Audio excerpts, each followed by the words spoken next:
I got to become friends with Gene Simmons, and a couple of years ago, I got to do this thing with him. I got to go to his house for Revolver magazine in the States, and we did this face-to-face interview thing where they take people who are fans of other people, and you just basically hang out and have a conversation. And that's what it was. We just talked for 3 hours, and they film it, and then they take all the best bits and they basically put it in the magazine. And at one point during us hanging out talking, and I'd known him for years at this point, but we kind of never really had any kind of heavy conversation. And suddenly the conversation like takes this turn, because I asked him, I said, why did you cover When You Wish Upon a Star on your solo album way back when? And he said, well, because when I was a kid, I came to America from Israel, and I didn't even speak English.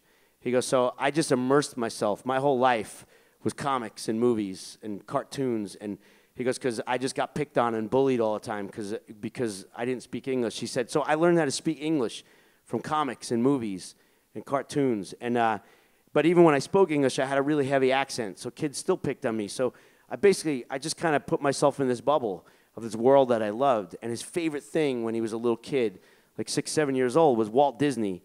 He loved watching the Disney movies on Sunday nights on TV.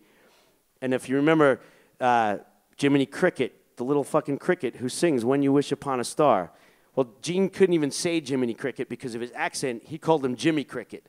So he's like, so the first time I ever heard Jimmy Cricket sing When You Wish Upon a Star, it just struck a chord, because then it made me think I can do anything I want to do, even though like everyone picks on me and I can't speak well, and you know, people are bummed out on me. But you know what? Fuck that shit. Jimmy Cricket says I can do it, and I'm going to. This is a fucking 7-year-old, right? And he's telling me this, and he's tearing up. His tears coming down his face, like. And now I'm getting emotional because like my fucking hero's sitting across from me, and he's like starting to cry, and I can tell what this means to him, and so it's making me emotional, like. And he's telling me this fucking wonderful, beautiful story. So that's why he sang that song on his record, because he had made it. He had made millions of dollars at that point in 1978, and that's why he felt he owed it all to Jimmy Cricket singing When You Wish Upon a Star.